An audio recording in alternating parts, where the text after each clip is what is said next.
Welcome back, everyone. Here we are once again at the event at Terra Nova. It's the inaugural event. My name is Karen O'Connor. I think a lot of you guys know me. And I am now sitting with what is known as color commentary. Right. With Rick Wallace. And he's going to sit with us for a little bit and tell us what he thinks about everything. You know, it's great to be here. Terra Nova's done a great job getting ready for this event. I've been down here several times. But Karen, we got somebody going in the ring. Who we got? We're at the beginning of the CCI3 Star. And this is Devin Brown. She rides HC Celtic Mark. Celtic Mark is a 2010 Pinto. You can see it's not a dramatic contrast of color, is it? No, it's not. Almost most gray horse with his skin color different. And he's a gelding, and he's got a very long record. He has done several FEI competitions. His last one was at Aiken in September, end of September. And he's got most of his dressage scores are sort of 33 to 36. So, you know, we're looking at like 65%. And let's see if she can be a little bit better than that today. Yeah, and I believe in the 3-star, the judging panel is it the same? I don't know who they are. I can't tell. Well, I have to go back and look. I knew who it was, but they did a change up, so we're going to see who they are.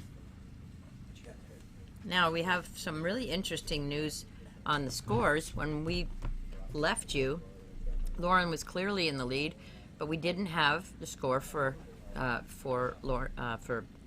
Halpin, Sinead Maynard. And she has moved into the lead. She got a 70% from judge at C and a 75.65 from the judge at B, putting her on a 27.2 and winning the dressage so far. And Lauren is then on a 27.6, so you have only 0.4. That's nothing, is it? It's 1 second in the show jumping. Yeah, that's very close, and very close in the scores. It's you know, Sinead was the last in, and she came out with the top number there. And then again, you have between third place and fourth place, you have only 0.3, and then again between fifth and sixth, you only have 0.9. So it's really interesting how close all these things are. Yeah, now we're, you know, gearing in to went from the 1-star now up to the 3-star. So Karen, we're seeing a lot different movements here in the 3-star, correct? Yeah, and the horses presumably will be a little bit older. The 3-star certainly is on the middle to upper range of their education. We have 5 levels in the FEI international classes offered worldwide, and so as you can imagine, the 3-star is right down the middle. The 4-star gets harder, and of course the 5-star is the pinnacle of our sport. Looks like we're seeing some shoulder in here. What did you think about that? It looks like. Did you think the angle was good, or do you think we were a little bit? The angle was good, but I think she has to be very careful that she does what's asked of the movement. It's shoulders in, it's not haunches out. Right. And as soon as the haunches change and are not parallel to the rail, then it's haunches out, and they're marked down for that. You know, and I love sitting here with you because obviously I watch you teach a lot and instruct, so I understand what you're talking about when you talk, but it's really cool to get your perspective when we're watching these horses because you have so many years of watching this. So, and you like doing that, don't you? Oh, sure. I mean, it's funny, you know, I went out of competing internationally in 2012, and I still ride a lot, as you know, but I've been watching a lot, and I know more about the horses and the mechanics of, you know, the movements and how the horses not only should appear for the test, but also their general education as they go through the years. Which makes you great at doing this when you're watching this dressage test, right? So we had across the diagonal there, and then counter to the trot. A nice pick up to the canter there at A. The horse is a little bit low for the level, though. Right. You know, at this level, the horses should be starting to demonstrate to the judges that they can sit behind and really take the load of their body through the angles of articulation of their hind leg. So when people are looking at this and you're saying lowering the bridle, it's sort of the top of the pole of the horse needs to come up a little bit more so the hind end can come Right, under. and you can't just bring the head up. Right. Because it doesn't work that way. The mechanics are that you have to get the horse to really tilt their hips, tuck their bum under them, and then that makes the spine, allows the spine the room for the horse to come up and into the hand. And then you can see here where they're doing a stretchy canter. It's not really a stretchy It's not really canter. a stretchy canter. Yeah, she Right. can't really let go because he goes so behind her leg and behind the bit. And we say behind the bit, meaning behind the vertical. Right. The vertical line of the front of the face to sea level. And if the horse is behind the vertical, the directives from the judge are to mark it as insufficient. Right. Seems like on our screen we've gone black. There we go. We just have to refresh every once So in a there while. is some good stuff in this test. I think, as you said, some more homework done in getting more behind and up in the pole. But overall, it was obedient and came to the halt, and they just completed their first 3-star test at Terra Nova at this beautiful location. Yeah, you said you've been down here several times. Tell us about your experiences down here. Are you part of the team that has been Sure. advising them? Or Well, what happens is we have the John and Rick show. So John Halling and I let's take a plug for that. Just go ahead and tell them what the jug. The John and Rick show is a great talk show that we have that promotes eventing and other equestrian sports. But we loved coming to Terra Nova and coming in and talking to Hannah and Zach Kettle Beater about the property. You know, it's a family affair. Hannah's parents that live in Bradenton, which I'm from, my family's 5th generation Bradenton, Florida. I didn't know My that. middle name is Braden. So it's really cool to be down here as we watch the next horse come into the ring. We had the privilege of walking around and seeing the transformation here. Sarah Murphy has been a big involvement in creating and helping Hannah and Zach get this put together. I can't tell you, I was here just like 3 weeks ago, and the transformation from 3 weeks ago has been incredible. We met with Mark Phillips and interviewed him on the cross-country course. I'm just blown away of how everything's going, and I'm excited to watch the second horse come into the ring in the 3-star as this day of competition gets going. It's beautiful here, Karen, and it's going to be really exciting watching this happen today. Well, it is a stunning property. It's my first time here, and I'm just gobsmacked. I just can't. Just trying to take it all in. I can't wait to see what the courses are like. So, having said all that, our next rider is Michael Nolan riding Bad Moon Rising. It looks like that's an Irish flag, isn't it? It is an Irish flag, Michael, and I believe is riding and been riding with Robin for many years. Yeah, he's sort of Robin's rider and producing horses that Robin brings over from Ireland. Right. And he has been competing this horse for at least 2 years. I've got data on him from all the way back to 2019. And as we can see, the canter in just went in and they trotted I and make a track to the left. So today all the tests in the FEI is test A. And as you will notice through the day, test A tracks left. Now, I'm guessing that this horse is not an import. This is a 2012 thoroughbred gelding. And, so we've watched a couple thoroughbreds do their tests, and there is a bit of a difference in the look between a thoroughbred and horses that have warm blood crossing.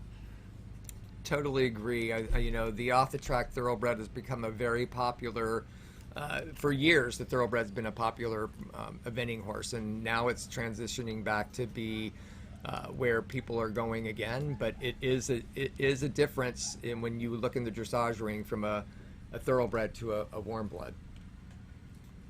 This horse has quite a lot of freedom in his shoulders, though. Atypical of your off-the-track thoroughbred. You don't see too many that move that free. Their gallops are good, but their trot doesn't have quite the animation. That's a nice halt. Very nice square halt. So immobile for at least 3 to 4 seconds, and then the rein back, I believe, should be 4 to 5 steps. They kind of got off the track a little bit there, Karen, but they moved back in and got a nice strike off to the walk. Well, exactly. It's so important, and just again, knowing you and knowing how you teach, the accuracy. You might not have a really nice, like a 10, 8, 9 mover, but if you're accurate and you put in a good workman-like test, you're going to score decently. Well, you're going to score competitively. Right. If the horse has the education and you're getting everything out of the horse during that test, and the horse maintains his tempo and his rhythm and his balance and his relaxation, then you can really ask more. And I believe the tests are won through your accuracy and your transitions, both of which you can't do correctly without having rideability and all the accolades that the horse gives you when you take care of your direction, speed, your balance, and your tempo and rhythm. Sure. I totally agree. So, we are for those out there that don't really know dressage, but they're watching it today, we have scores 0 to 10 for each movement. In this test, I believe we have probably about 22 scoring movements or scores, each being scored between 0 and 10. And so, it's very important on the accuracy, where you're going, the position of your horse and what they're doing, to get as high up the scale as possible. Absolutely.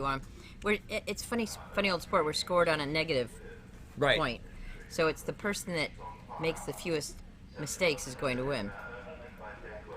Yeah, and I think to that point, if you went with a percentage score, right? If we like dressage, we come out with let's just say you get an 80%. You come out, you convert it to penalties, you deduct that from 100, you have a 20 penalty score. The reason with our 3 phases is that when we go to cross country and show jump, then you have to add penalties. So that makes sense to convert it to a negative score so that we can figure out who's going to win.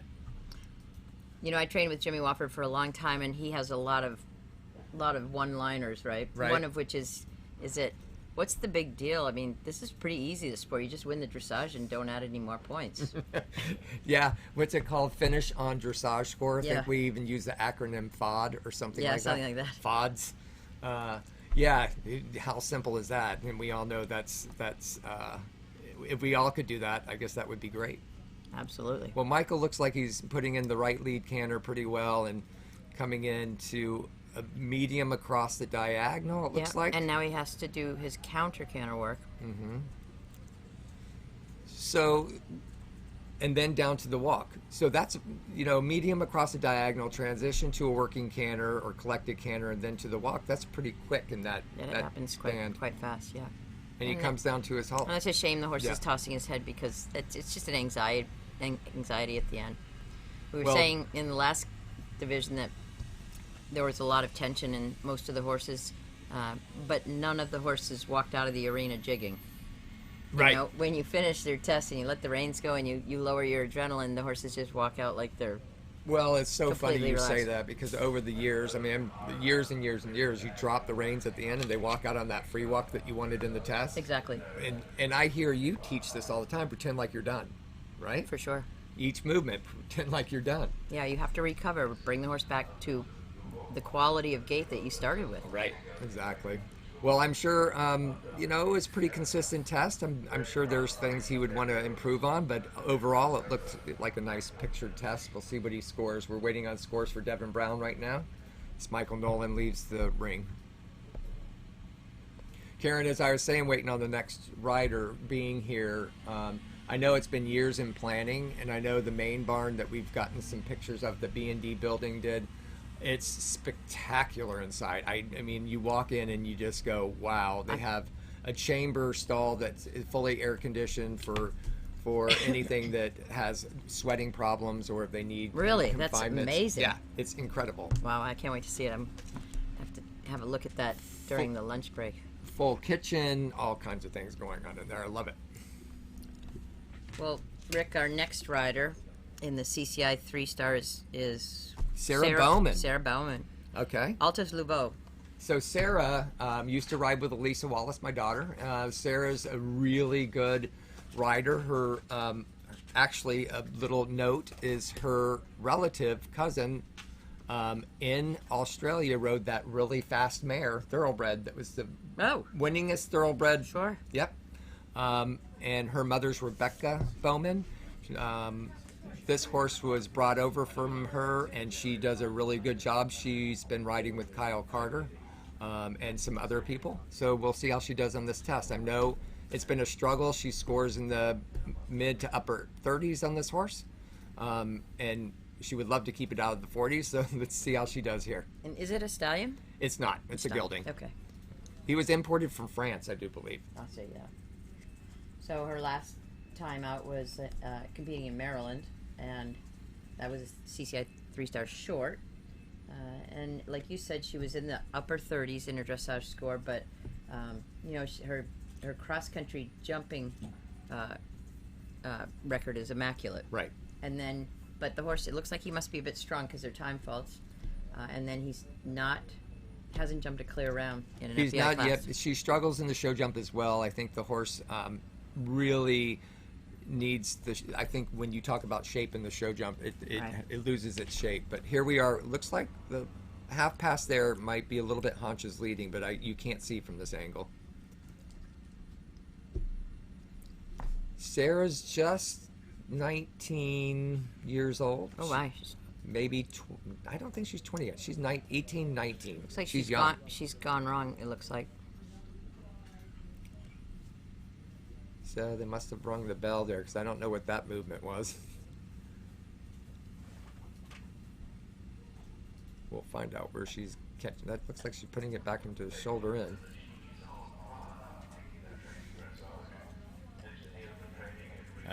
She forgot the half pass. Yeah. There, so she's doing shoulder in left, and now she's doing the half pass. I think she went down to the center line. Yeah, I think she did too. And there, it does look from this angle like the haunches are leading. So in the shoulder in, the horses should be on 3 tracks. The inside foreleg definitely takes the lead, and then the outside foreleg and the inside hind are on the same track. It's so hard for young riders, older riders to kind of get the concept of where the body of the horse should be. You can get too much bend, too many tracks. A lot of things go on to make that movement just not work. Right. I mean, I see the biggest challenge is to not ride the half pass or any lateral movement with your hands. It has to come from your hips down. Your hands receive the contact, and the most important aspect of, say, the half pass is whether the horse is truly around your inside leg. Everybody thinks it's it's all about the outside leg getting the horse over, but as it turns out, it's really about keeping the connection and having that horse around your inside leg, so you then can use your outside aids to put it in the angle or whatever movement it is. Sure. And that actually, Halt and Rainback was very good. Now, Yeah. The other thing I know about Sarah, since I've known her since she was very little, is that her father just lives 15 minutes from here. Oh. He's a large animal vet. And so he also has a farm in Kentucky, I believe. So she's pretty lucky, and her mother's in Tennessee. Her mother does all the Mustang roundups where you come and pick the Mustangs to do Mustang makeovers. Sure. And that's cool. Who actually got Elisa into the Mustangs is her mother. So We're having a little trouble at the walk.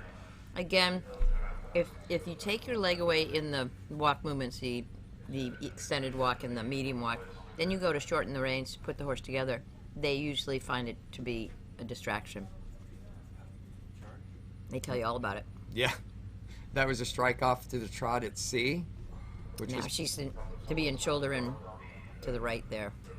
And what they're looking for is that the step does not change, that the horse still keeps the same forward momentum, the same quality, and I think the relaxation is good, but there's another gear there. right. You should be able to feel like you can really push the tempo and create more tempo, which is the time in the air, so to speak.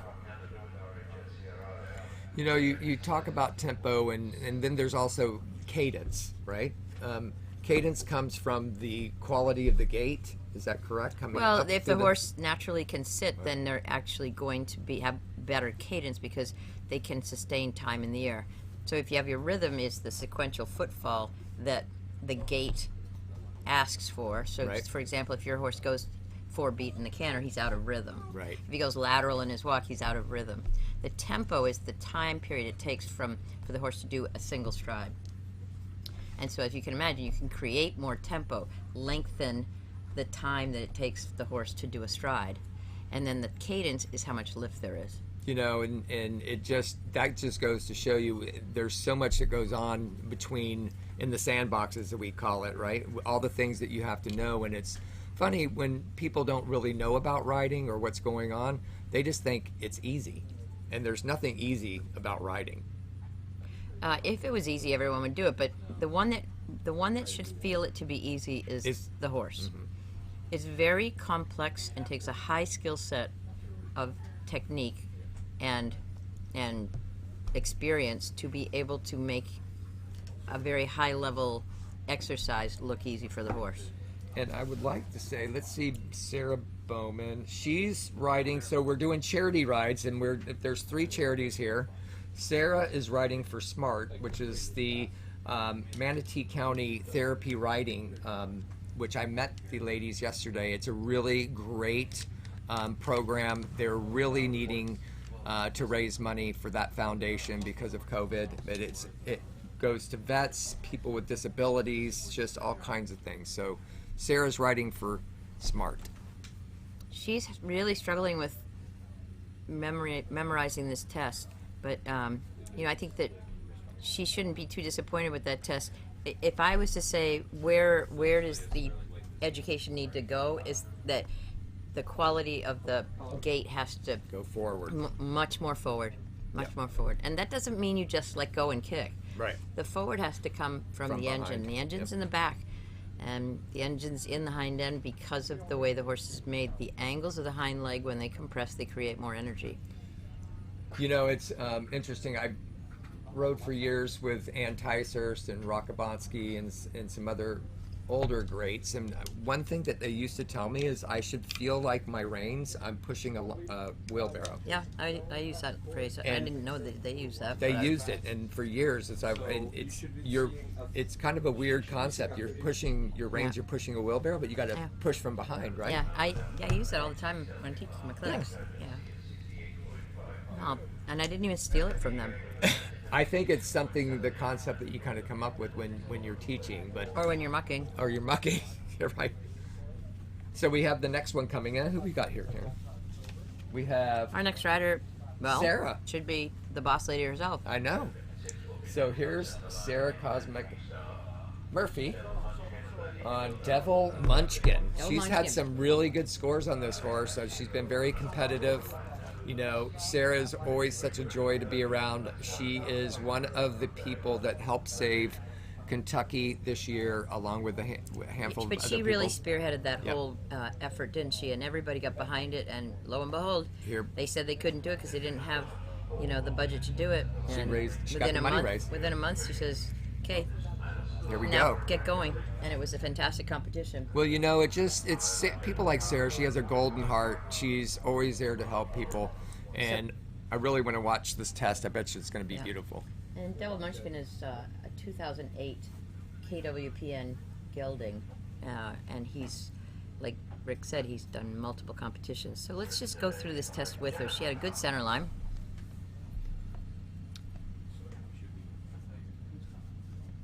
The shoulder in left, we've got a terrible view of that, so we really can't tell. Can't see the angle at all. Here's the half pass.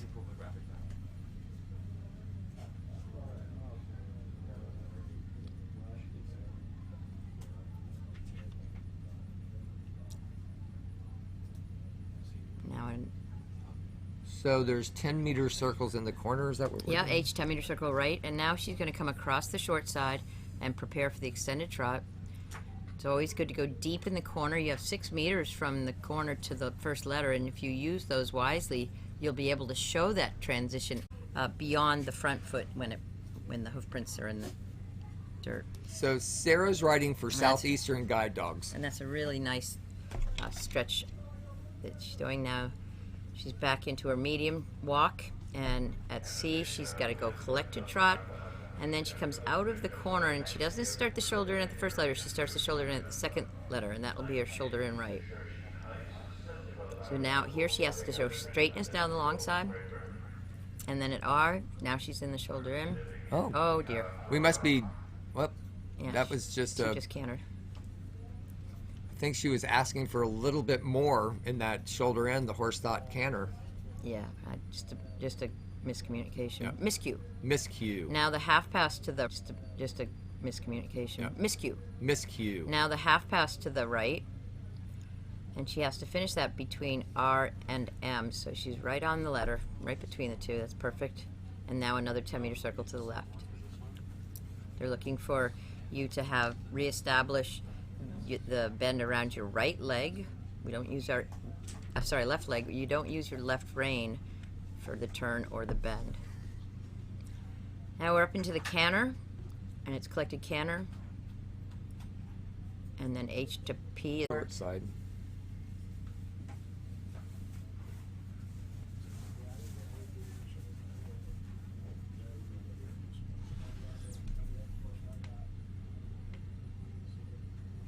It's a lovely picture of this horse. You know, he really shows a very, very nice ability to sit, ability to keep his top line very still. These are canter work into the trot. Here we go. So forgive us a little bit. We're just having a little technical difficulties. We're getting in there. Karen was doing a good job veering off of another screen, so. That's about 4 inches by 4 inches. And Sarah finishes her job. She looked like she had, a couple mistakes there, but one that we noticed. The one that canter in the right shoulder, right. But it's judged by one movement at a time, and then, interestingly enough, in the last 18 months, they've taken away the 4 collective marks, and only got it to be 1 on the impression of the whole test. I think that has changed the final scores in kind of a big way. Yeah, and just to put that in context, before, I think you might have said that there's 4 scores for the collectives, right? Yes. And now it moved to 1. So you're right, because you can only get up to 10, but it's a coefficient of 2. So you could get a possibility of 20. Right. When before it was a lot more. So we have our first score up for Devin Brown HC Celtic mark, 68.52% from Kristen Landholt, and then a 62.78 from Amanda Miller, and that gives her a penalty mark of 34.4, and she's in the lead at the moment. She's in the lead, and it's good. We just did get the judging panel, so I'm glad we were able to announce that. And we are ready for the next score coming in for Nolan, Michael Nolan on Bad Moon Rising. As these scores come in right now, these are provisional, although we will read them out. Judge at B, which is Amanda Miller, scored a 68.33, and we're waiting on Christian Landholt's score. Spelled it wrong. And what we're seeing out there is the next horse goes around the ring. Yeah, it's going to be Pioneer Archibald, and that is ridden by the very popular Jonathan Halling. John and his wife Jen reside in Ocala, Florida, and have very good business there. He's been riding multiple horses for literally decades. And I just happen to know him because he's on the John and Rick show. There you go. So yeah, John has put a lot of effort into this horse. I believe this horse is owned by his mother-in-law. It's owned by Rita Dan and John Halling. That's his mother-in-law. It's a 2011 British sport horse. He's a gelding, and the sire is Primor's Pioneer. So that's that whole Primor's line, which has had a lot of eventers do very well to the highest level. We can see that shoulder, and that looks pretty good there. That's a dramatically different look. Yeah. And I think that he really nailed that shoulder, and he kept the horse going forward. I like the half pass. I'd love to see even that more forward. And it looked like we kind of lost a little bit to the diagonal there on the half pass. But the tempo is very good. He's brave to wear white gloves, because when you wear white gloves, the judge sees any little tiny motion of your hands. Right. I never felt that brave. I always wore black. So Karen, you did mention the owners of this horse, and it just so happens it's one that Jen Halling's mother owns with John, which is kind of cool, because I don't think over the years she's owned anything with them before. I can't think of any. And this horse is consistently in the dressage. Square halt there. That's lovely, but yep. And in the back, I'm not sure if he started to back up before John asked, but John finessed it beautifully. He's a real pro. He has had a win this summer in Ocala summer at the intermediate prelim level, and where he got a 29.5 in the dressage, and really just went on to win that weekend. So the horse has the ability to really be at the top of the leaderboard. Yeah, I've watched John produce this horse and watched him compete him a lot. Like you said, John is the professional. He's very much a craftsman in the ring. He really he works with Leslie Law a lot. They're very good mates, and they just, they really do the job of making it an accurate test. And so that's what helps John with his scores.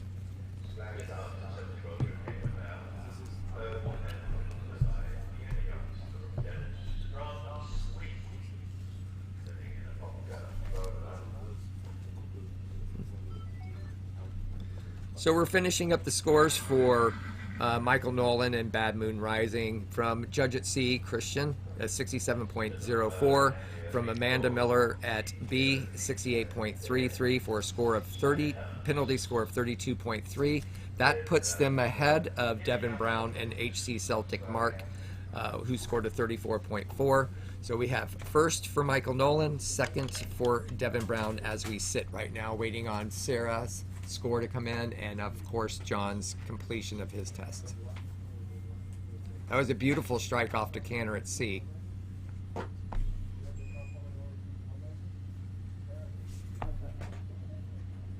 Here's where I think, Karen, it comes up pretty quick, right? Medium across, for sure. then to walk. Oh, that's just a trot. No, I think it goes to trot and then Okay. and then canter. And then canter. Okay. That was actually very obedient and pretty.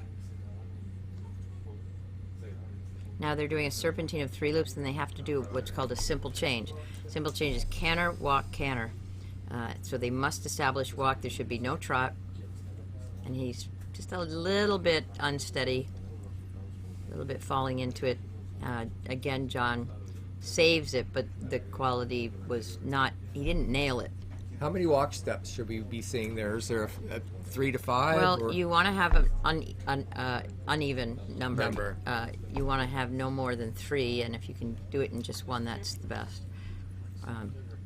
But you're looking, the way they do it, it's all progressive in the horse's education. When you're changing leads with a young horse, you're going to go canter, trot, canter. And here, at this level, they're doing the simple change, which is canter, walk, canter. The next level up will be the flying change. Right. Which means there's the transition. There is no transition out of gate. Here he comes up the center line to complete his test, halting at what I believe is L.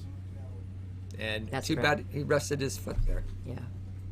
It's still overall I think the best test we've seen. I agree with in you. the division. John's going to be happy with that test, and For I know, as a technician as he is, I'm sure he knows there's some things he can still iron out to even get better scores.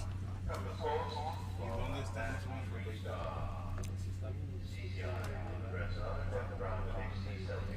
think we are now waiting on our next horse. I got it. Okay, so our next horse is going to be Caitlin Hewson Slazak, so that's Carl Slazak's wife. Yeah. And I don't think I've seen her put a test on yet. This will haven't- be good for me. I haven't either. Carl just came off running at the Maryland 5.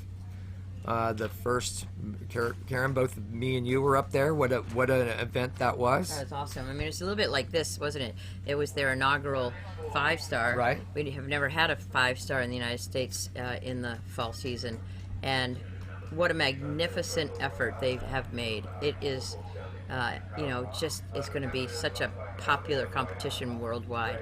And we were really delighted that we had international competitors make the effort to support the event and come on over. Ollie Townend and Harry Mead. It was really nice. There were 5 or 6 people. Tim and Jonelle Price. Tim and Janelle Price and Astias. The French guy. Correct.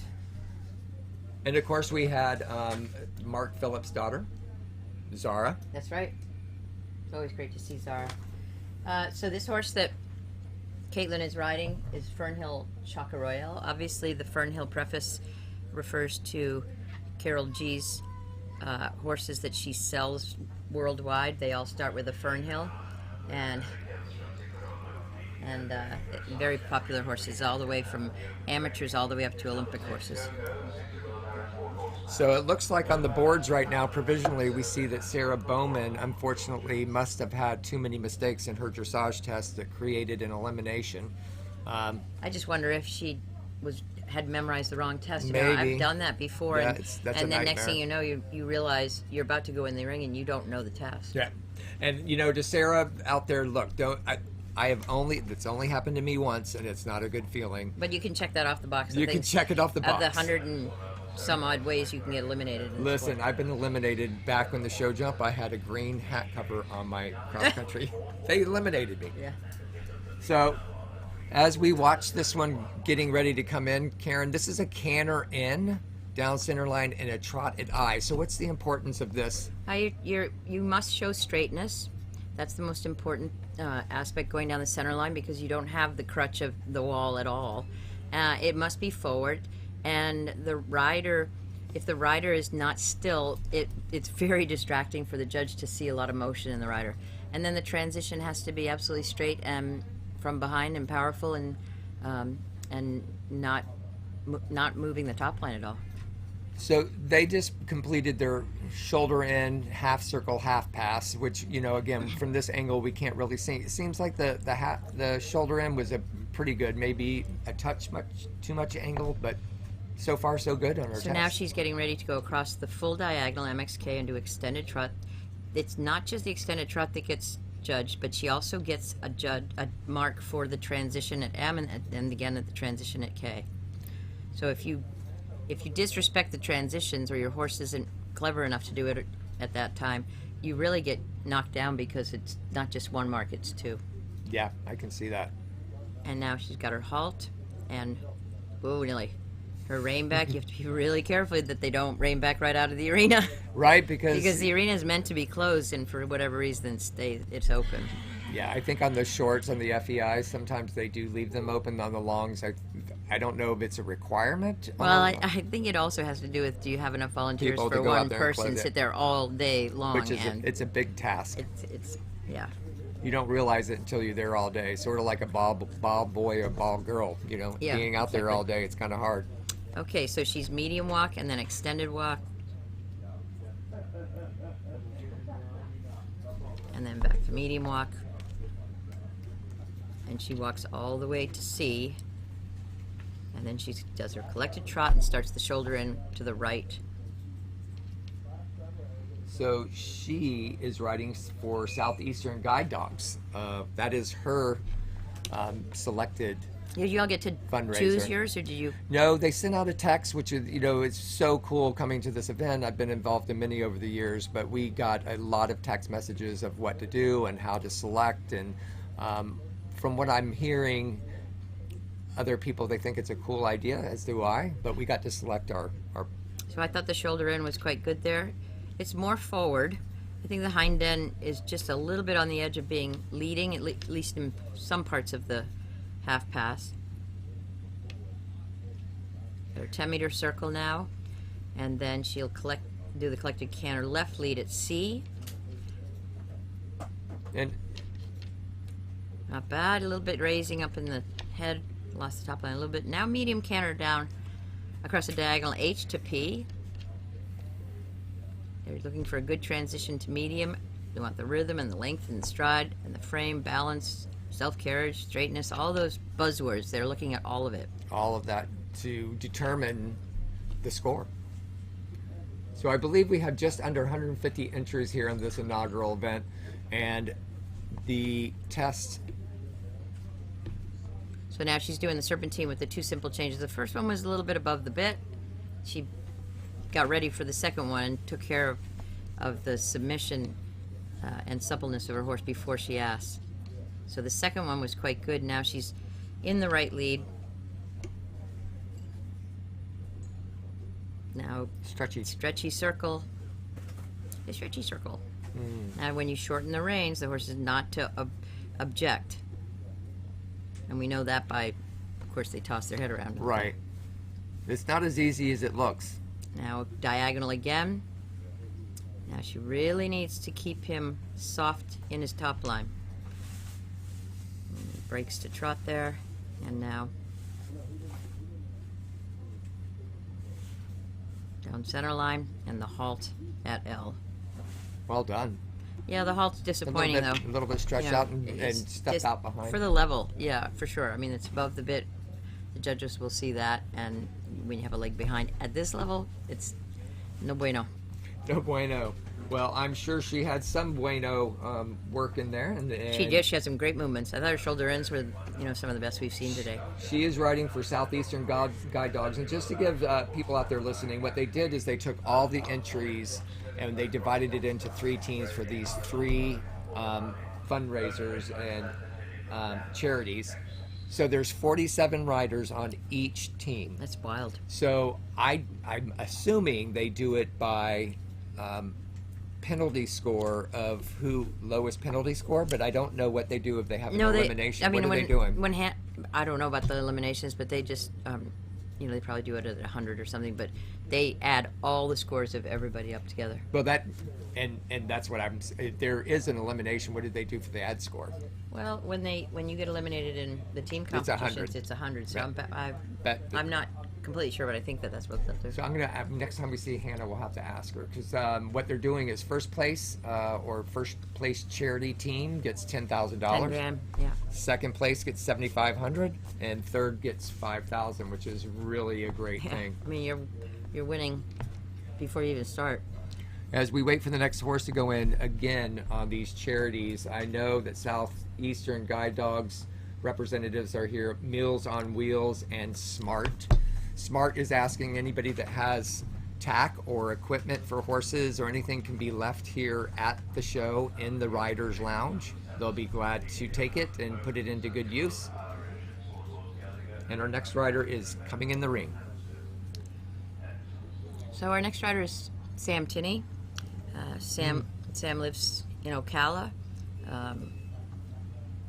She has been in Ocala for probably about 18 months now. I think that she works with Leslie Law. Yep, she was one for you, and Yeah. I think she's moved to Leslie, but that transition happens. Yeah, and this horse, I know it very well. It's a lovely mare. In fact, Leslie Law's walking by now. She's 2010, Irish Sport horse. Yeah, Samantha's had this mare for several years. I know that when she was in Ocala at the Jockey Club, she was in the same barn I was. Yeah, and she also worked with Lauren Lambert for quite a while. Correct. So she really makes a big effort to have good instruction all the way through. So what's the strengths on this mare? I think she's a super compact little number that can really jump. You can't push her past her balance. Right. So she's a lovely horse for somebody to get mileage on and experience. She doesn't have huge movement, but the more she's soft on her top line, the better the movement. I think there she could get a lot more out of it if she didn't get a little bit light in the saddle and lean back into the reins. You have to be balanced yourself independently of the horse so the two of you can be in harmony together. Rainback is good, but the transition back to coming forward, she would be disappointing because the mare came up with her head and it's right in front of the judge. So there are scores coming in. We're going to wait to announce those in the next few minutes while Samantha's doing her test. We'll let Karen continue on with her. So now she's going from P to S, and Sam's going to demonstrate an extended walk, which is really quite a change in the length of rein for the rider. The horse should be, should be really stretching his neck down and out. So what about that, Karen? She was going across the diagonal and kind of did a little S wiggle off the line. Yeah, we saw that. I don't know that the judges will really notice that quite the way we saw it because of our camera angle. We have another angle which we are judging from. Exactly. So now she's in her medium walk. I don't get the feeling that the horse is really connected there because the rein is not consistent. And I think a good point that you just made, there's 2 vantage points for the judges that see sometimes things differently. Well, and that's why we have 2 judges. And the harder the level, the more difficult the level, the more judges you get. Now that's the shoulder and right and the 10-meter half circle to half pass. That's quite good. Maybe just a little leading with the hips, and you can tell when the rider leans away from the half pass that the horse is not around the inside leg. And it's a difficult movement. Like in the lower levels, we leg yield, which means you push the horse to the side, and the horse is bent opposite of the direction of motion. In the half pass, it's the same, but the horse is bent in the direction of motion, and that takes a lot more strength of the inside hind leg of the rider. Yeah, of the horse. and you could kind of notice because of what you just saw, the mare came up in the canter depart out of the connection. Right. It's a very kind mare, really kind mare. She's just lovely to ride. So that canter depart was a bit better, and again to your point on those lateral movements. See, it's not connected there. So she's asking the horse to go into canter with her leg, and that's fine. But the challenge is to be able to keep the connection. That means you have to have leg to hand, and the seat becomes the harmony between the two. Right. So now we're going into our stretchy canter. They're looking for a big stretch, and like she starts to suggest to Sam, do you want me to go down here? And Sam's a little bit reluctant to let her go all the way down for fear that she won't get her back properly. Now she has this diagonal Transition. M to V, and then K collected trot, and then down center line. I think she'll be quite happy with this test. It's overall, it's a very pleasant test to watch. The mare has been super obedient, and if there was something through the whole test that one would comment on, it would be the lack of connection. Well, with scores coming in, I think you called it, Karen. Jonathan Halling on Pioneer Archibald, a 71.3% from Christian at judge at C. At judge at B, 69.44 for a 29.6 to take the lead. Sarah Cosmic Murphy on Devil Munchkin had a 67.78 for Judge C and 69.44 for Judge B for a 31.4 to go into second. Good stuff. So our next rider coming in might be somebody you know. Might be somebody you know. I don't know. I think you've known her entire life. Yeah, Elisa Wallace. She obviously is very popular on the tour, on the scene. This is Rick's daughter, so you know. Do you want to do the critique through the test? Yeah, I think I'll let you do it. Yeah, I think this is where you have to zip it because she'll get pouty if you say anything bad. Okay, I'll tell you what. I'll do the negative. You do the positive. Okay, we can do that. That's not fair, by the way. So, look, this horse, we've got to thank to the owners, Vicky and Steve Sukup. They were the first owners to step up to the plate for Simply Priceless, a horse that Elisa is well known for. So this Riot Gear is Oldenburg. It was in the USEA Young Horse. I believe it placed 5th as a 5-year-old. Elisa has been taking her time with it. It's a big, huge mover in the dressage. She usually scores in the top 3. You know, I think right now, Karen, the show jump is a very good thing for this horse as well. Usually jumps around on a clear show jump round, maybe a rail here and there. Show jump, in cross country, it jumps so well that she has time because it hangs in the air. So we got to figure out that part. For sure. So I guess is there a little lag in ride times here? Or? Well, we are missing Kylie Lyman. Ah. She was meant to ride. I see. So right after, so we have a little short break, but again, you know, back to Hannah and the family and Zach and putting this all together. I know you talked a little bit to her about the stabling that's here now. It's tents, and next year they're putting in permanent stalls, which is amazing. This property goes up to the Mayak River, and it's breathtaking. They've done a lot of work here. You see to your left, Karen. Nobody can see on camera. But yeah, I think they can really because the pond to the left. Yeah, this was all raised up a lot. Wow. And then they put in the pond and pulled all the water off of the property into canals. Right. And well, the thing that's so important about a property like this is you have to have a water source. Right. You know, you have to be able to fill your trucks with that pond. Otherwise, there's no way to irrigate correctly. And she said the whole cross country course is irrigated. I can't wait to get out there. It's completely irrigated. The front side has guns all on it, and then they have the rollout system where the water system goes down. The turf is absolutely amazing. They've had the best people out there working on it. I mean, as we look out over the rings, we see all this beautiful footing and lots of areas to ride and warm up and jump. Well, we had said before that this whole property is irrigated through a company called Leibold Irrigation, and they have irrigated some of the most exclusive golf courses in the country, including the course at Augusta, Kennebunkport, Maine, Pebble Beach, which is so famous, and also in Hawaii they've done some of the top courses. That's amazing. What a great turf company to get to do that work, and it definitely shows.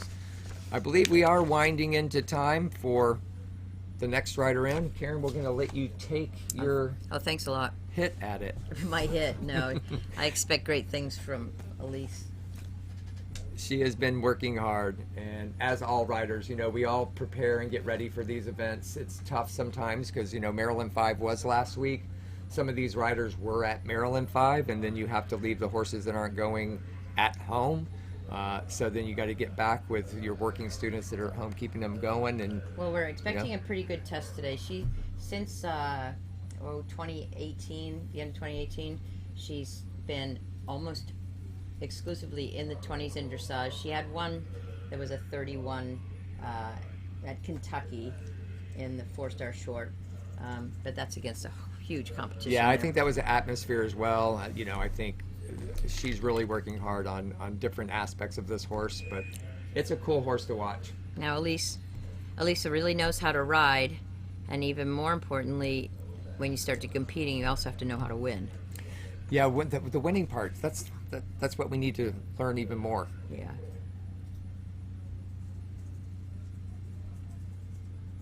So she's making her final turn to come down the center line. And Elisa's signature for that, she takes her time. You have 45 seconds from the time the bell rings to get into the ring, Karen, and she takes her time to get in there. Well, you have to make sure that the horse is ready. Sometimes when you turn to go down center line, you feel a horse hold its breath or take a deep breath or whatever, and you still have time to make another circle and release a little pressure with the inside rein and give him a pat. Good transition. Horse has the movement that we are looking for in an upper level horse. It's the first horse that we've seen with this kind of movement. So a little bit loss in quality in the shoulder in. That's the problem with having a big moving horse, is it's very apparent if you lose any kind of momentum in your lateral work. Yeah, it just seems a little resistant to the connection there, and I think it got a little up and down. Yeah, I just think that she has to practice feeling like she can go medium trot in those lateral movements. I think that's a appropriate conversation to have. Yeah, you just get right on with it. And it seems there he kind of shut down a little bit on her with the half halt. So she's needing to clean it up a bit. That's like a little cattle prod you just gave her. It's like, easy, Rick, easy. She's doing a good job. She is doing a good job. She likes to hear the truth. Now the extended trot. Look She's at got to that. go all the way to the letter. Keep going. Don't back off, don't back off, don't back off, don't back off. And transition. That's better. That's a good one that we've seen. Let's see if she can put that into the halt. Very square. Take your time. Don't move in the saddle side to side. It's very distracting to the judge. 1, 2, He's not 3, really good at backing. 4. Yeah. Yeah, so they're not full steps. The rein back is a 2-beat movement. Diagonal pairs, they go backwards. There's no moment of suspension in the rein back like there is in the trot. Trot has diagonal pairs as well.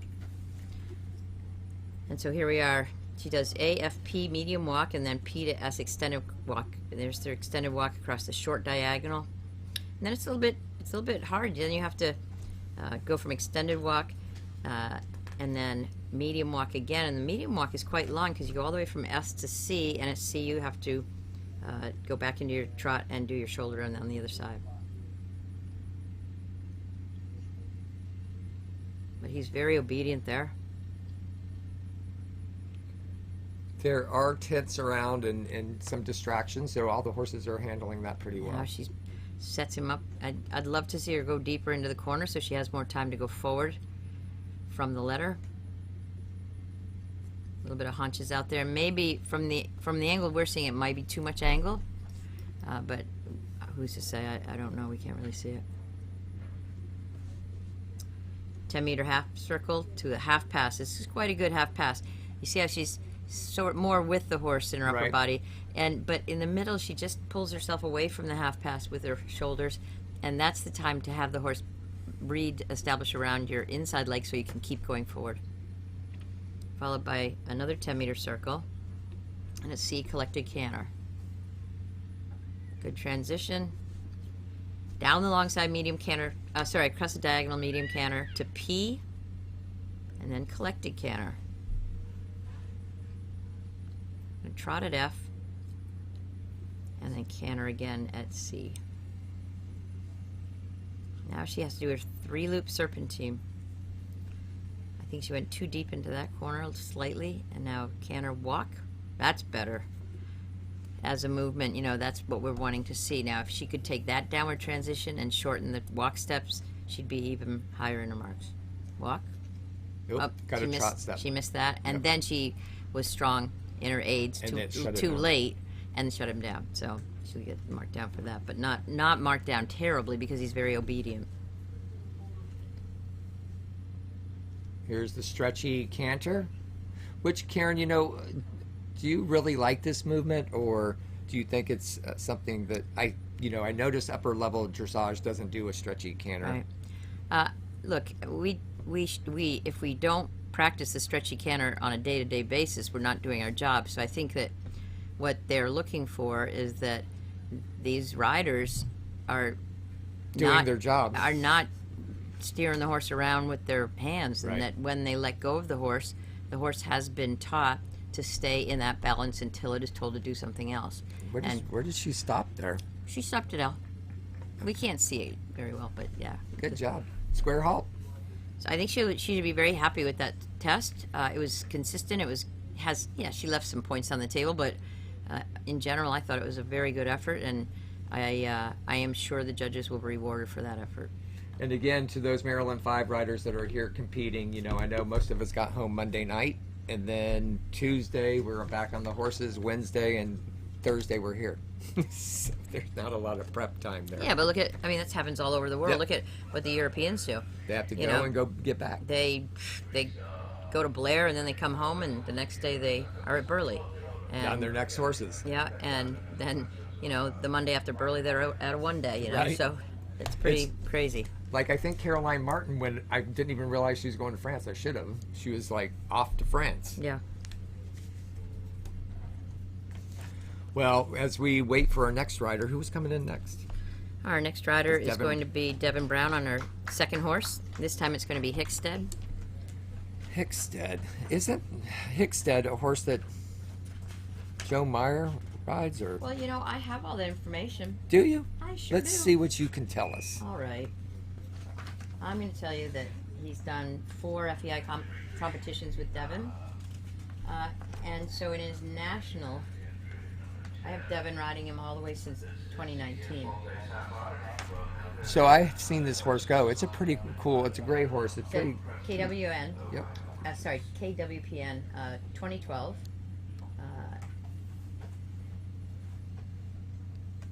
It says it's brown. Is it brown? What do I know? I don't know. But that's just what the FEI paper says. It could be brown. I just always picture gray, but that doesn't mean it's right. Right. She has done these 4 competitions since 2019. Most recently, she did in September the Aiken Stable View competition in the CCI 3 Short, which is what this is, and finished 16th place. Her dressage is kind of all over the board. She was a 29.8, Cala, but more recently in the FEI classes, these are the 36 and a 37. Well, we got a score in for Samantha Tinney on Glenbrook Cooley, a 60.93 from Judge at C. And from judge at B, a 63.52 for a penalty score of 37.8, and that places her into 6th place. Yeah, I mean, Christian Landholt, who's probably one of the most renowned dressage eventing judges in the world, sitting at C, and he would have picked up on the lack of consistent contact, Right. and then get marked accordingly. So So something to work on. and people out there watching and following on our televised situation here, we are getting live scores from evententries.com. You can Television, huh? television Live stream. live stream. That's, I like to call it television. do you? Yeah. Okay. It just seems it transverses across to other people. To certainly age groups for sure. Yeah. Yeah. Because Like they your didn't age. know anything but live stream, but it's still television to them. So if you go on to Rick Dunkerton has done a great job on evententries.com. If you go on and you pick live scoring and pick Terra Nova Equestrian, you will see that you can go through and with Karen giving the commentary on their movements, you can click on the I button next to their scores, and you're able to see all the individual scores for each of the movements that they do in that dressage test. You can get a dressage test, look at the scores, and you can see exactly where they got scored for each movement. And I think that's really important. It really does give you the moment-to-moment opinion of the two judges. And it seems like on the Samantha, she had a penalty for a wrong movement. So I think we did see that. Yeah.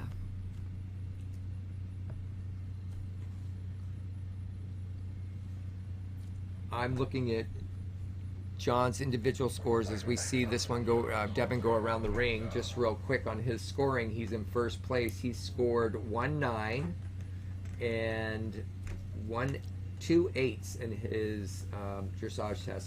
From which judge? That would have been from Christian, Judge C. Judge at B, he just consistently stayed 7s. And You know what? I'm looking at them from a distance, and Christian is at B. Oh, is he? Yep. Well, there you go. I've been So we're telling you wrong. flip-flop that around, Yeah. and we got Christian at B and Amanda Miller at C. Okay.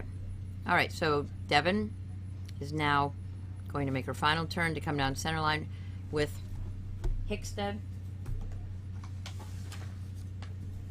A KWPN. And Devin owns Hickstead. It's a Dutch warm blood. It which certainly a is KWPN. brown. It's not gray. Oh, it moves well, huh? Yeah. I don't know that I can remember knowing this horse. So you see how the horse just kind of moves like a spider. It's just it's got enough strength in its hind leg, natural strength, that it just stays up in the air a little longer than most horses. Right. However, when she goes into her first movement, I mean, she really shows the horse down the center line, and then she goes into her first movement, and the trot goes very short and very unanimated, as does the half pass.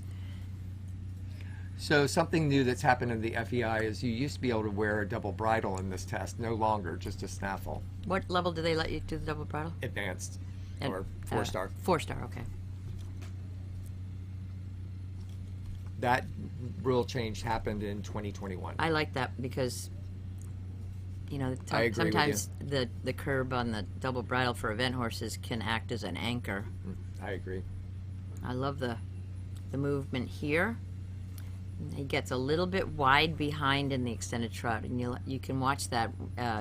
Basically, all that means is that the horse feels like he needs a wider stance in the extended trot to support his balance. Very, very good halt. Don't wreck it. A lot can go wrong after you get a square halt, huh? Yeah, so it's supposed to be 4 steps back, and that was 5. And now she Now- has her medium walk. Now talk to me just for a second. Go back to the 4 steps back. Typically you say it should end on an odd number. That one ends on an even number. Is there a reason? No. It ends on. Only reason you want to have an odd number is, for example, if you're going to go from rein back to canter. I gotcha. You want to have the diagonal pair that needs to be back so that the horse can do that. Strikes Otherwise, off on the otherwise left. they're going to take a shuffle. Right. In the simple change, you've got to also have an odd number so you don't end up on the same lead Right. or a shuffle. Or shuffle. It's just the mechanics of the horse. Or a really talented horse that can figure it out. No, but they can't because It's they're, all over the they're place. not in the right place. Sort of like needing coffee in the morning. I don't know what that meant. Get moving. So here's the horses in the shoulder in, and you'd just love to see that big trot continue. Because he's got it. He's got it, but it's kind of shut down a little bit. Yes, yeah. And you can see her arms are quite straight with not a lot of elasticity in her elbows, and that's the first thing the horse will feel. If you are not totally elastic in your arms, the horse will take away his gait. It seems like, just from our angle, I don't know if it's true, but the haunches might have peeked out in front there for a second. See, now she's got just a straight circle, so she's giving him a bigger step. And, you know, the key is to have the same all the way through. Really nice canter transition. She should get high marks for her canter because he's got a beautiful canter. Look at him go. Yeah, now just keep him straight and get the transition. That's okay. But now she's back into her trot. And canters on the right lead. Good transition there. Now she's in her simple changes through the serpentine. Ah, super. Yeah, that was really good. Super. So just count the steps because you can see why the diagonal pairs need to be Right. in an odd On number. the step. Here. 1, 2, 3. There you Yep, go. on 3, and it struck off. And so you get a very high mark for that because the horse was absolutely connected and continued to be supple and submissive through that whole thing. Now the stretchy circle. You let him go. Come on, really show the judges that you don't need your hands. And you just keep moving your seat and hold the horse on the muscles right behind your seat bones. You just keep him right there. And this horse has got so much presence. And now she makes the transition to trot. And I bet you when she goes down center line, you'll see a big trot. And that's the trot she wants to do her lateral work in. Yeah, that's the trot. You see what I mean? Yep. Now that's the goal, is that she can do, look at the halt. Beautiful. And that's the goal, that she can do that step and go laterally at the same time. That requires a high skill set from the rider and very, very good technique from the waist down. So as Devin leaves the ring, this is going to complete the 3-star section for Terra Nova's inaugural event. And I would say that's a very competitive test. Very competitive. I know Elisa's score came in. She scored a 68.89 from judge at C and a 68.33 from judge at B, which puts her in a tie with a 31.4 with Sarah Murphy and Devil Munchkin. And we will wait on Devin's score to come in. Right now, Jonathan Holling leading the pack with a sub-30 score of 29.6. So that's really good. And well, we'll see what happens. Yeah, I mean, you know, it's interesting because the standard at the countries that are winning the gold medals, the British and the Germans, and their top third of their competitors, and you know, they get like 80 in class. Right. At least the top third are all sub 30. I agree. I think we need to be able to get in the sub 30s. I know. I mean, I think it's great that John did, but I'd love to see all of them be there. I agree with you. I think obviously Sarah, Elisa, and Devin have that ability. I don't know what Devin's score is going to be on that one, but I know Elisa will be disappointed with that score because she's typically, you know, wanting a 25 to a 26, but, you know, things to work on. Yeah, absolutely. And as we watch and look out, everybody can see on the live stream that there's 2 other rings running. Those rings are national divisions here today. So I believe Marilyn Payne's in the second ring, the inner. Yes, that's Marilyn Payne in the second ring.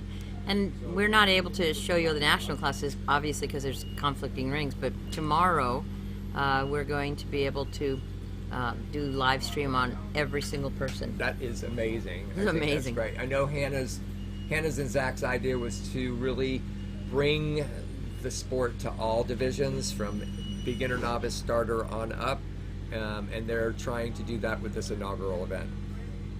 Well, they're doing a great job so far. It's really impressive. So we're waiting for Devin's score to come up. I'm sure that's coming up very quickly. And stay tuned because we're going to start the CCI 4-star at 11 o'clock.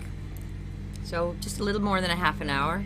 And at 10:40, I believe, Hannah. And you want to definitely, Hannah's doing the test ride, but that's for the judges. But Right. the division starts at 11, and they're starting right off at the top with Leslie Law on typically Fern Hill, and it's a very competitive division. Leslie's got 2 horses. You've got Robin Walker, you've got Zach Brandt, you've got Sarah Cousinpley, Kyle Carter, Vix Garland. You got a whole group of people that And Elisa Wallace. And Elisa Wallace, where's she? Yep, right there. Missed that one. That's all right. Very competitive. I know. Yeah. I know that it's going to be fun to watch, and especially fun. I haven't walked cross country yet, so I mean I've seen bits and pieces of it, but it will be fun to get out there and see what it looks like. Absolutely. Mark Phillip, of course, he's just so creative, and the course builders, they're just artists. They're the local artisans. I think that's a very, very good point, because I see some artistry going on out there, and we saw it early on when we came down to do some interviews. But even looking at Maryland 5, it's some of the stuff that went on there as far as construction and building of Yeah, it's jumps. just unbelievable. It's like Unbelievable. off the charts. It's really amazing. Karen, while we're waiting on these scores, I know there's something big going on for a revamp for the ICP, which I think is Yeah. very important Go for our ahead. sport. Sure. I think we all need to, and I think David O'Connor is a big proponent for really getting standards set forth for our trainers and instructors in our sport. And I can't applaud the people that are working on that Sure. to try to get it out there and to make it understandable to all riders and parents and all the same, to bring standards to the instruction that really makes sense for our sport. Well, we've had the ICP for 25 years. Both David and I were part of they called it the Guiding Minds. Those were the 6 or 7 people that locked ourselves in a room for 5 days and wrote the standards booklet. But the sport's changed a lot in 25 years, and we still had the same booklet, and we have had people fall away off of the ICP list of instructors for various reasons, but one was because we were a little bit behind the times in what we were asking the instructors to teach. And that that 25 years ago, we had the long stuff. We had steeplechase and there's all Rosie tracks. kinds of different stuff. Now I know California Jennifer Wooten that's working on that. Jennifer Russo. Jennifer Russo's from Chicago. And she's from Barrington. She's been doing a great job. Yeah, we had Sue Hershey for so long, and she was the primo secretary of the ICP thing. She took volumes and volumes of notes. To me. Yep. And then, sadly, she lost her battle to cancer recently, and Jennifer Russo has taken that baton and she's running with it, and she's doing a great job. And her education is in education, so she has a little bit of that to bring to the table. Well, I've been reviewing it, and I can tell you that it is really good at communication across the boards to make it understandable. Well, our original goal was that it would take us 25 years to really have this program to the point where people wanted to get certified to feel like they were capable of teaching. Right. And we never even got close, because still to this day, any person in the equestrian industry can teach, whether you know anything about horses or not. You can put your shingle out there and start teaching, and that's not the way other industries work. You have to have a license to do nails. Yeah, that's my industry. Yeah. So I've had conversations with David. And it's very true. Well, you have to tell people you own a. I own a barber and cosmetology school, and they have to be licensed in the state of Florida to practice even putting paint on nails. Yes, and yet we don't have to have any education to send a rider out there and jump solid jumps up and down hills. It's a shame, but the difficulty and the challenge is getting people to really understand that we're looking for a national standard, like you said in the beginning. The small countries all have a national standard. When you're looking at a German rider, when you're looking at a British rider, when you're looking at an Irish rider, and you don't know what you're looking at when you watch a U.S. event rider. No, it's true. There's a stamp for a hunter rider. There's a stamp for, Western pleasure rider or reining rider. There is a stamp for a polo player. There's a stamp for a show jump rider, but not for an event rider because we just don't have a standardized methodology. And I totally applaud what we're trying to do, and I know the implementing of it is a little bit more difficult on a national standard because you drill down to states and trying to have licensing, so it's a little bit more complicated. So if we can at least get a national standard that we can all abide by would be a really good thing. And we're still waiting on that last score to pull in, Karen, so we can have you take your break and rest your voice. Rest my voice. That's a good idea. What? What'd you say? What? Huh?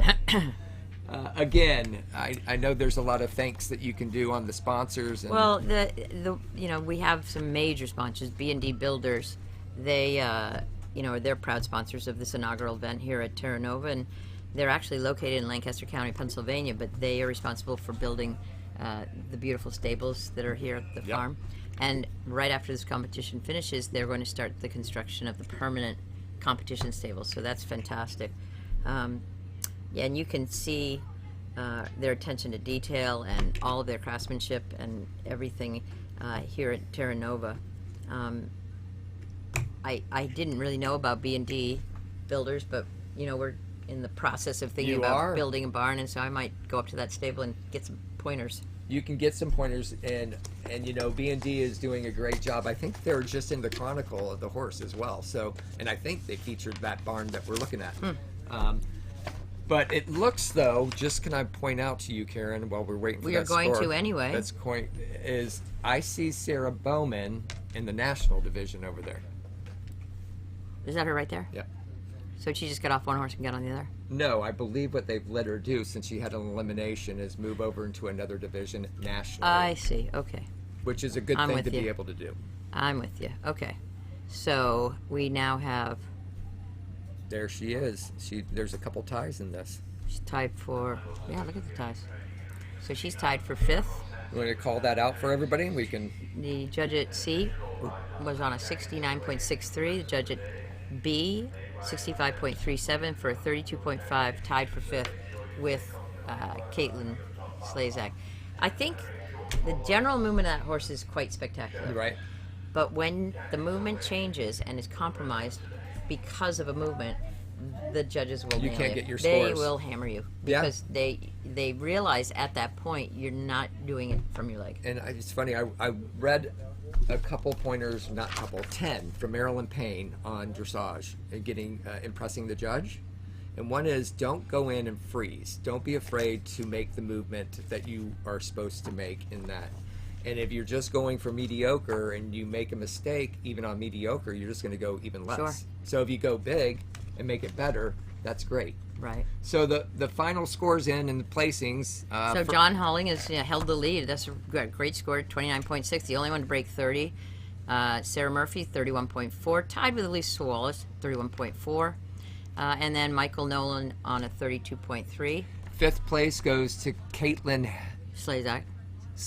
They have her Henson name up there. Fern Hills, Chaco, and tied with Devin Brown and Hickstead. And Devon's in right behind that with her other horse, HC Celtic Mark, with a 34.4. These are small divisions, but the reality is it's a little bit of a funny time because we're in conflict with Haggard. She had 3-day. 3-day up at the Kentucky Horse Park. You're also in conflict with the rest of the country not being able to be here. Right. They usually come between Christmas and New Year's. Right. And so when they get their the date in 2024, I think, and it's going to be at the end of November, you'll see so many competitors we won't know what to do with them all. I know, and we're joined in the booth by Sarah Murphy, and I believe we're going to start signing off for just a small rest. Sarah, welcome. Hello, is this the thing here? Were you happy with your ride this morning? Listen, the horse was a beautiful horse. Yes. It was a little boring. I think I misjudged. I hacked over a bit on my way over here, and I think it just got a bit hot. It was a little boring. In Florida?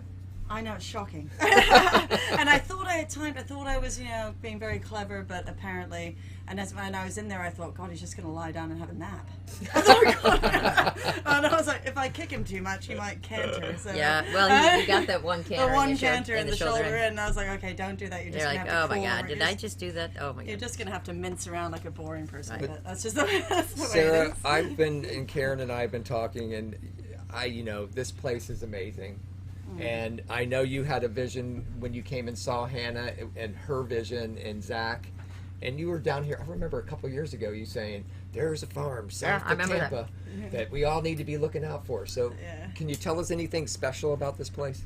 Well, you know what? There's so many special things about Terra Nova, and I think my favorite part is it's a family effort. It's a very, every single person in this family is involved in helping and growing all of this, and I'm really impressed with both Hannah and Zach, because this vision of not just the facility itself and the idea of having a lovely place to be, but also the even down to how we're going to have the flow of the parking, or how we're going to do this. And we're always going to make little mistakes here and there as a teething process, but they've tried to cater to the riders and the horses and the owners and the spectators, and to drawing in the local community and working with the charities and doing all these things. And I just am so impressed with their vision. I've helped them implement the vision, but I was not the one who had the original vision. I've been really impressed with the level of maturity of Hannah, because she's not that old.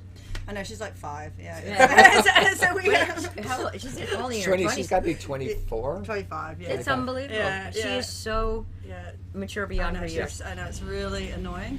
No, she's a lovely girl. And the other thing I really like about this, Karen, is I think, we're lucky, and Rick, I think we're so lucky with the venues that we have to ride in this country. Like, we're so spoiled. But I like that each of them is a little different. And this one, we were trying to copy a bit more of a park feel, a bit like the Kentucky Horse Park. We wanted spots where you could have grass and you could chill, and it was more as horse friendly as we could make it, while still giving the spectators and everybody else the excitement of a nice place to come. Well, I've done a great job. It's going to get better and better. A lot of this stuff is still temporary. You know how it is. Obviously, it's unbelievable, but there will be permanent stabilizing next year. As you keep putting, in the assets that make the park and that are permanent. That's just going to take time. Yes, absolutely.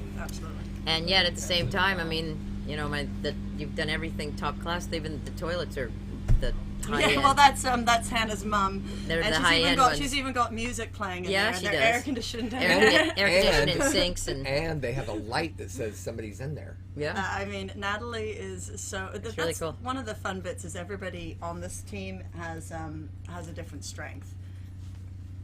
But I'll be right back. All right. Okay. Nice seeing you. What do you want to do? Want to go grab a bite? Well, this is Hannah doing the test ride. Oh, where we go? Let's watch Hannah. But this is only the test ride, and then there's another 15 minutes where they discuss it before the next one comes. Well, let's watch Hannah go. Okay. I did see Hannah warming up yesterday on this horse. She's stabled over by me. It's the first time, I believe, she's putting it in the ring. It might have been the second, but it hasn't been too much. But it's a beautiful horse. Lovely mover. Where did it come from? I don't have any stats on it at all. I don't get it. I should have asked more questions, which I typically do because I'm nosy. Yeah, right. But I didn't get the information from her. It's in a double bridle. She presents it that way today. But the horse has great movement. Which we made the point that the 4-star horse can be shown in a double bridle. Yes. This horse looks like a pure dressage horse. Yeah, I believe it is. Now she's doing her extended Look trot. at that. Just a little more impulsion and she can get it out there. She just needs a little bit more momentum there. But it looks like, he's not the easiest to sit to either. She just feels like she's on a trampoline. Right? Boingity, boingity, boingity, boingity. I think it's great that Hannah's able to do the 4-star test ride. It's an important aspect of our sport to get the gauged monitor for the judges. So you said this is the half pass to the left, and it looks like there she started to get the bend, but in the beginning she was struggling to get into it. She goes a half pass to X, and then half pass back to the corner letter at M, and it's the switch, the change of bend, and the change of the hind leg stepping in front of the other hind leg, and she loses the quarters at the end, and that will cost her for sure. So it's almost like she was going across the diagonal at the end. Correct. And so here she transition to walk is nice.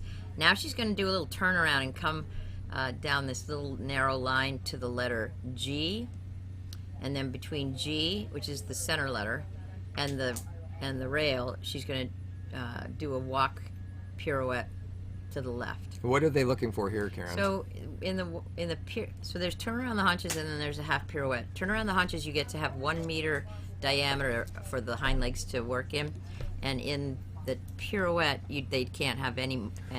Now what they're looking for is for the hind legs to keep moving left and right, and they have to keep pumping up and down like a locomotive. And in that particular one, that's called getting stuck, which means the horse plants the inside hind leg and pivots around it and drills the shoe into the sand. Right. So it seems to me the first one was better, even though there was some. But neither one is at the standard to get the high marks because of there's not enough forward motion to it. Now, this is supposed to be extended walk, but there wasn't much extension. That's not enough length in the rein for me. So R to S. She did her extended trot, and now she's going to canter at C.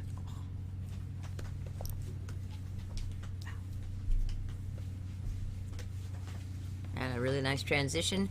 But there it needs to go forward right from the beginning. This horse, to me, he looks like a pure dressage horse, but he is, I don't know if he is or not, but he needs more forward to really show that all that movement off. Sarah's back with us again. Hi, Sarah. Yeah, sorry, that was just a bit of a... I feel like I've been yelled at by Mark Phillips since I was 19. You have been. It's just that your job changes. Like he's yelling at all of us as riders, and then I'm waiting for the day when I've done something right. So K to X, half pass right. It's again not forward enough and not crossing enough. It's just a little stilted, and the canter just needs to go forward. Can you tell us anything about this horse, Yes, Sarah? yes, because absolutely. we don't know anything about it. Yeah. I mean, this is a beautiful horse. It was actually bought through Oded Shimoni. When Hannah decided this actually fairly recently, about March or April, to transition slowly over to dressage. So she has done preliminary level eventing and has just decided that she would really like to learn to become a Grand Prix dressage rider. And so she's bought this... family bought this lovely horse for her, a schoolmaster for her to learn on. And is Oded her coach still, or? Oded will do a little bit in this coming season in Wellington. This lovely horse will actually go back to Wellington for this winter season, and she'll be able. He's currently here for Hannah to ride a bit here at home. There we go. But she'll be going back and spending this season going back and forth in Wellington and learning down there, which we all know is an incredible opportunity. Sure. How old of a horse is he? Sorry, I'm not sure. I think he's 11. I think like he's 11, 12. Yes. If he was a schoolmaster, yeah. But he's quite a push. he's quite a different ride though up for Hannah, right? Like he's actually, like all good dressage horses, is a bit there's a lot of animation. Yes, a lot of animation, so it's a lot for her to ride. She did a great job. I'm proud of her for doing that. All right. Well, look, we're gonna sign off for 15 minutes. We'll resume just before 11 o'clock when we have our first horse going down the center line. Everybody take a moment, refresh, and we will see you again. And don't forget to get back to us. We are here at the Advent at Terra Nova, this lovely facility in South Central Florida. Goodbye. All right, thanks guys.